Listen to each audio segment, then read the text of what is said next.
Anil, I'm just coming to you.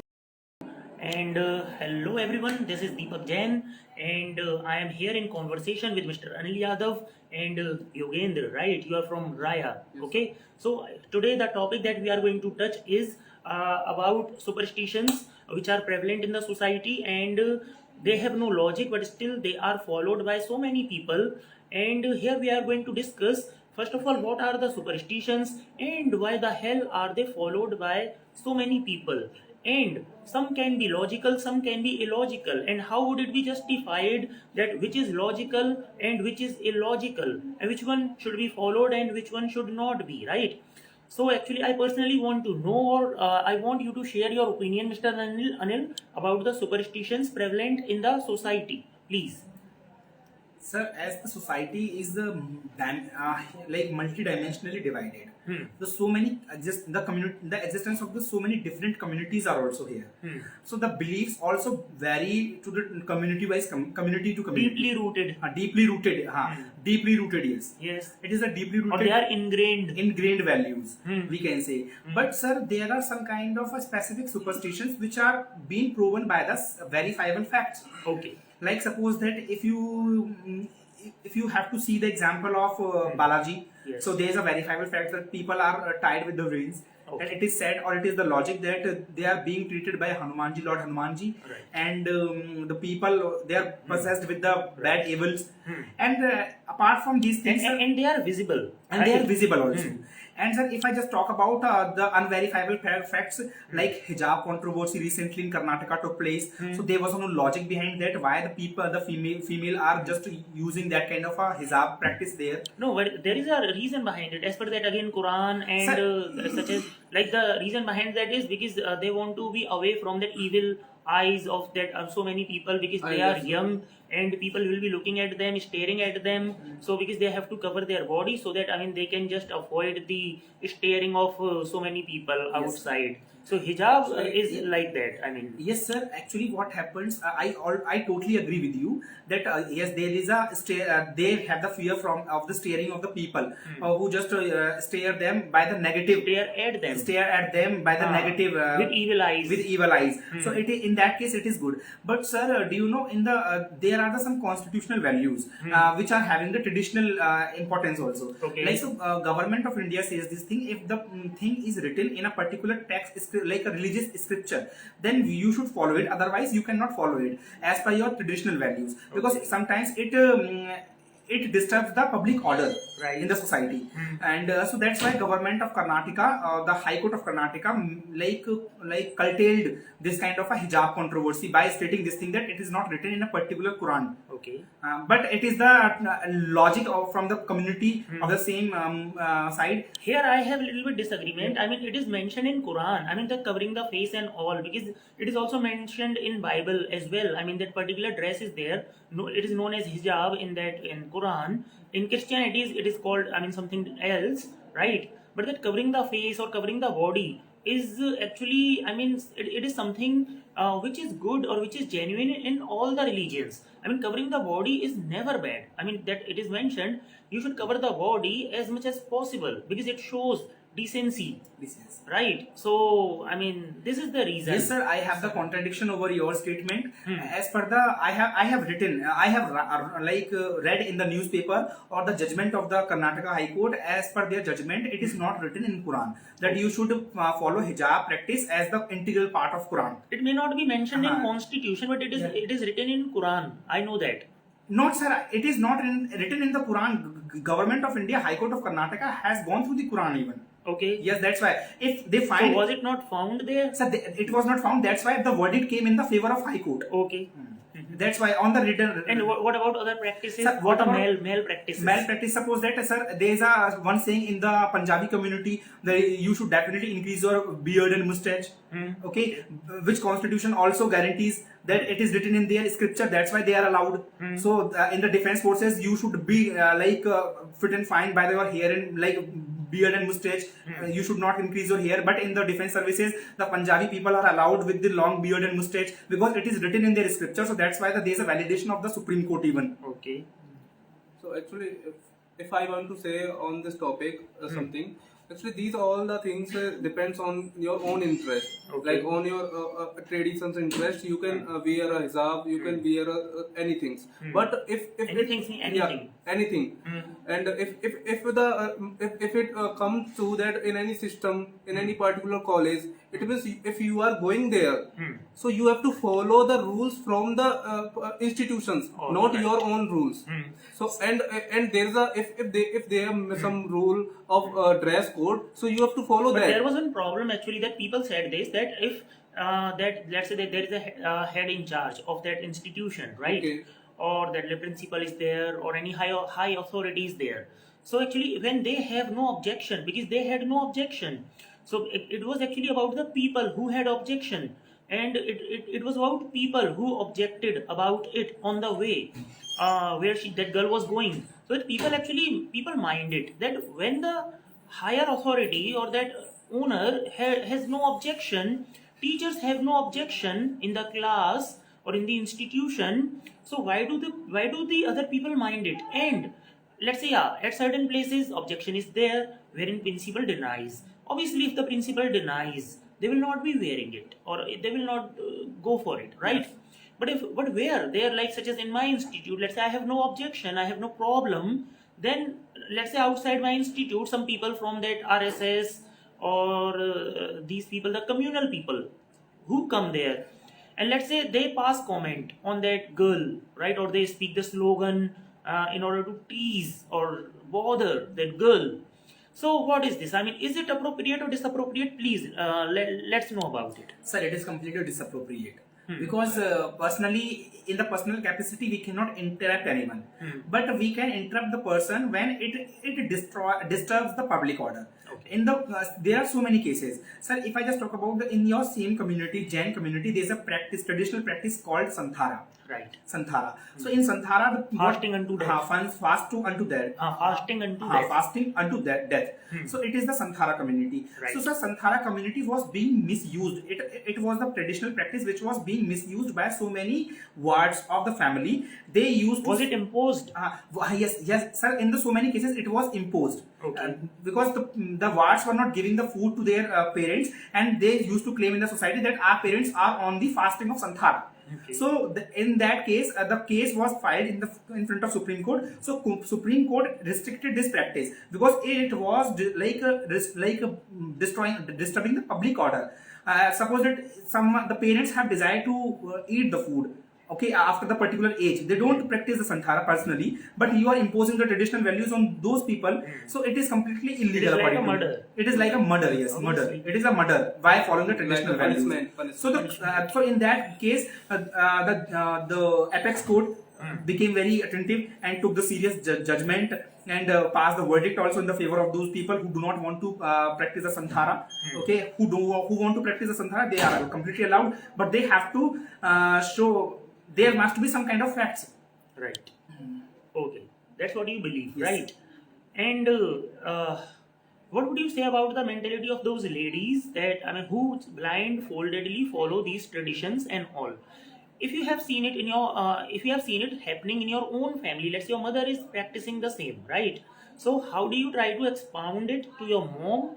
And how do you handle it? And especially when it comes to you, sometimes you may also have to do. If not you, your wife will definitely have to do, because mother-in-law had been doing it, or she had been practicing it for so long, right? So let's say there is a possibility your wife or your spouse may not like it, and let's say she's ready to fight and she complains to you against it because she doesn't like it, and your mother imposes all the traditions, all the superstitions, all the malpractices which are illogical, just because your wife has that logical mind, so she denies or she is ready to refute all this.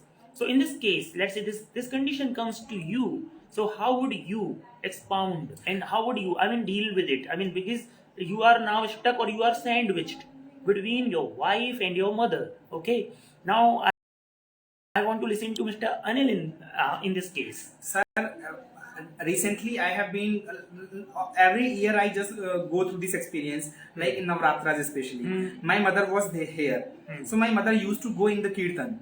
of Devi Ma, as it is important for the ladies to participate in that group Sangeet. Right. So my mom used to participate in that group Sangeet, and my Bhabiji also used to participate with her. Because my Bhabiji used to follow her just because of she is the head of family. She used to go, so that's why my mother used to bring her with her. So one day what happens, my mother was not having the currency to just put in aarti. Okay. Okay, when we just take aarti. So in a family, she asked my father that, do you have 1 rupees coin? So my father said, no, I don't have 1 rupees coin, and you should bring it. You should give 10 rupees. You should give it 10 rupees. What is harm in that? No, only I want 1 rupees. Okay. So in that sense, what happened? I thought that within 10 rupees, Mata Rani will be not happy, but within 1 rupees of coin, Mata Rani will be happy. Okay. It is the her belief. So I asked, why do you give money always in the temple, and why do you give so many kind of fruits in the temple on the basis of Devi Ma? You can also provide those fruits to your body. Okay, it is something like, has been a case, but my question is, let's say when your wife is there, she doesn't want to go through malpractices or something like this. Something like this that you said, or many things are there, fasting on so and so festival or occasion, right? Or let's say fasting on Karwa Chauth as well. It can be anything, Holi Ashtami like that, or maybe there can be like Sakar Sankrant, like such occasions are there. So in which, I mean, she's supposed to do certain things, right? You have to do this and you have to do that, right? And let's say she doesn't agree and she doesn't want to follow, then what would be your condition? And I mean, who would you follow and who would you actually try to make understand? That is my question. Sir, I would like to simply say that if you trust in these practices or beliefs, if your heart says that you should apply these traditional values, then you are allowed to apply. Okay. But if the compulsion comes in front of you to just follow these practices, so completely be against. Be against. Be right? against, But obviously. in that case, let's say if your mother is making face and she's So annoyed. let her make, because it is you cannot impose your desire on other shoulders. If you are practicing your values, then But you if, should definitely but if practice. your mother says that, then there will be fear of unknown, and if I just want your welfare, I want your benefits, I want you to be happy, but if you don't practice this, you will be unhappy, or you cannot get the joy in your life, because obviously the God will hinder and your success or progress like These this. will be the illogical reasons but of my mom. how would you tell your mom then in that case? Sir, in that it case, means you will go, with your wife, not mom, right? Because you don't believe. Yes, because my mom is expounding my wife in that case. So, sir, in that case, I will apply this theorem that if there are so many reasonings of so many traditional values, if it means someone is compelling you to just follow these kind of values just because of the happiness or joyness, so it Joy. cannot be Because of the joy. because of the joy, so it cannot be very important to follow. So as per from my mom, I would definitely be disagree with my mom, because I cannot make her understand if she is really very stubborn in that case. So how can I make her understand in that case? So I will ask personally, you have to segregate your both of the traditional values. Yes. If you believe, then follow. If you don't believe, then don't follow. Right. And in certain cases, there is a possibility, let's say somebody went through the love marriage, and let's say it is about Hindu and Muslim, right? So obviously there are so many practices are followed by Hindus but not the Muslims. Yes. There are so many by the Muslims but not by the Hindus. And just because of these practices, because a Hindu mother knows that the daughter-in-law who is going to be a Muslim, right, will not follow these practices, and she will be unhappy with that. So sometimes it becomes the reason about that intercaste marriages. They don't let this happen, right? Or in the different religion, because they love to follow practices. So and it hinders that love marriages. What would you say about it? I mean, does it not hinder the love marriages? And just because of this, so many marriages are not actually solemnized. Yes, I know there are so many marriages which are not solemnized. Sir, in that case, I would like to say definitely it is the hindrance in the marriages of love. Right. Because sometimes there is a interconnectivity of the two communities, the separate communities, or having a separate religion. So it should not be the compulsion from the family background that if the bride is coming from the different family or the different community religion wise, so she should follow the practices of that particular religion. Because love is what? Love is the allowance.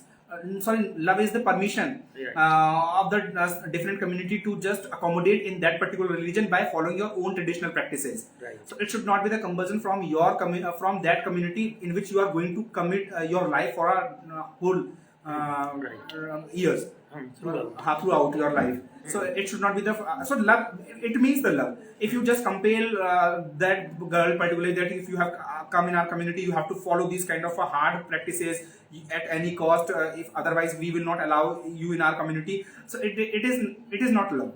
It is not love. Okay, fine. Okay, yeah, that was nice. It was really lovely. It was really lovely to talk to both of you, and you tried your best to answer the questions on the basis of your learning and experience. Yeah, and yes, that's nice. I mean, after spending a very short time, you are able to answer, and you have some more experience. So yes, your fluency is fine. Sometimes it is superfluous. You have to just control that. Yes. Otherwise, that is fine. Okay, because it would show that you are little that short tempered or hyper. That is the only thing, right?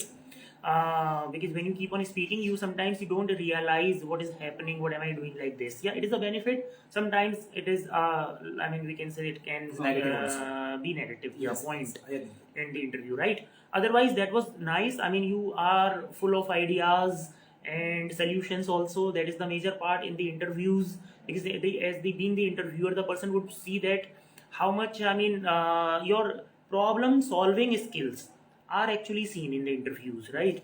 So you have to talk about the problems and solutions. And this is Saturday today. I will come back again on Monday with the same people at the same place, right? And I'll be asking you so many complicated conditions and situations. Fine, I will land you in trouble several times in conversation, not exactly in the life. I'll land you in trouble, and I'll see that how you overcome that, right? So on Monday, I'll be ready with so many questions, complicated questions, and these will be the conditions. And condition can be any. It can also come to your mother, sister. Certain obnoxious things can also be there. Let's say suppose your relatives, like it can be mother as well, Yes. sister as well, in a relation, I understand. in other relation, and situation comes to you. How would you handle that, right? So obviously you have to keep cool, calm, and you have to satisfy the interviewer that how would you handle the situation, right? So that there can be some burning conditions as well, which will infuriate you, right? But you don't have to lose your temper, Okay, sir. right? Such as interviewer can ask you, what if your mother is in a relation, Yes. extramarital relation, Yes. and you get to see, you get to know, you get a proof of that. How would you handle it? Yes. Right? There can be situations they ask it like this. You suddenly you get married, you get wife, and you suddenly see check her messages, and you find her I in a understood, relation like this, right? I understood all Okay, that. so certain questions are waiting for you. I I'll on Monday I'll see your problem solving skills, right? Okay, that was all. Thank you so sir. much for Thank your you, sir. participation.